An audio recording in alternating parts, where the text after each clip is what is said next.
One thing you should do before you launch any survey.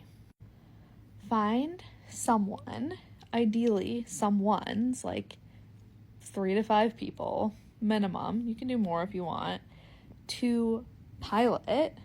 That means like test out, try out your survey questions. In research, we call this doing a cognitive lab or like a think aloud. And basically what you do is you sit down with a person one-on-one and you have them take the survey, but you have them take it like out loud, narrating, like telling you all the thoughts they're thinking as they read through the question and the possible responses.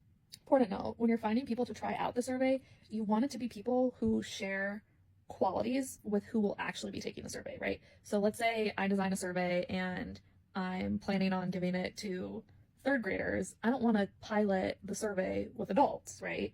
Or if I have a survey and I'm going to give it to women who are single and dating in their 30s, I don't want to pilot it with women who are married in their 50s, right? Like you want to test a survey with a similar group of people who will be taking the survey. The point of this is so that you can understand how people are understanding your questions. Like, see if there are any points that they're struggling or that don't really make sense. See if they're actually answering the question in the way you thought people would answer the question, right? In the sense that, like, yeah, they understand what I'm asking and they're answering in a way that makes sense. This can also help you realize issues like, the choices don't make sense, or I'm missing choices, or I have way too many choices. Like, this is such a great exercise and like totally worth taking the time to do this. Here's a quick example of what this looks like. So for this little role play, pretend that I'm like, you've designed the survey question and I'm the person sitting down to do the pilot, the test, the think aloud, the cognitive lab. So you would say, Kirsten, what I want you to do is read the question and the possible responses out loud and then walk me through what you're thinking as you're answering this question. How long did it take you to land a job? So as I read that, I'm thinking, do you mean the current job that I'm in? Like the first job that I had? Any job that I've ever had? Do you want me to think of like the average amount of time it's taken me to land a job because I've had a few jobs? As the researcher or like the survey designer, you wouldn't say anything to that, right? You would just like listen and take notes on what I'm thinking. And you might say something like, okay, great. Like, you can move on to the answer choices now if they don't naturally move on. Okay, I see that the answer choices are 1 to 3 months, 3 to 6 months, 7 to 9 months, over a year. I'm still not really sure what job or like if it's an average you want me to think of, so I'm going to answer thinking of my current job.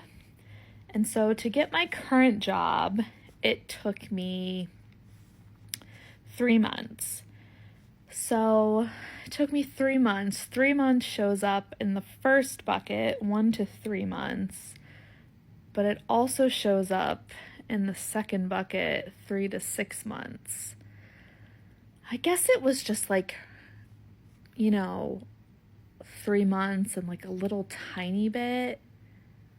So I'm gonna say 1 to 3 months because I feel like it was like, I don't know, like barely 3 months. So I would pick that category instead, but it's a little confusing because 3 months shows up in 2 places.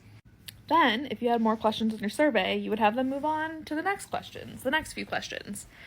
Do you see how just by doing that, just with one person, you could learn a lot about why that's not a very good survey question, and more importantly, how you can make it better?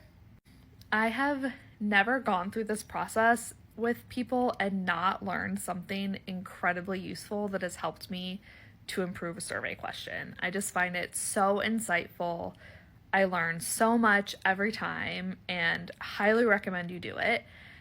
if you could only do it with one person, like, better than nothing. But I will say doing this process with more people is better, because you might find that, like, something that is confusing to one person isn't confusing to, like, 7 other people, and in which case you might not want to change it, right? Like, I always tell clients when we're going through this process, like, we'll do the first one and they're like, let's rewrite the whole survey right now. And I'm like, okay, like, let's not, because that's just one person's opinion. We want to get a few more opinions to decide what we really should change or not. And that's not, like, always the case, because some things are just, like, best practices. Like, you should never have overlapping answer categories, like having 1 to 3 months and 3 to 6 months, the 3 overlaps. Like, that's a bad practice. Change it even if only one person mentions it. But, like, generally when you're getting feedback, you don't want to, like, completely rewrite something just because of one person's opinion if it doesn't align with, like, a best practice. So it's good to get more information. I hope that was helpful. Design some good questions, everyone.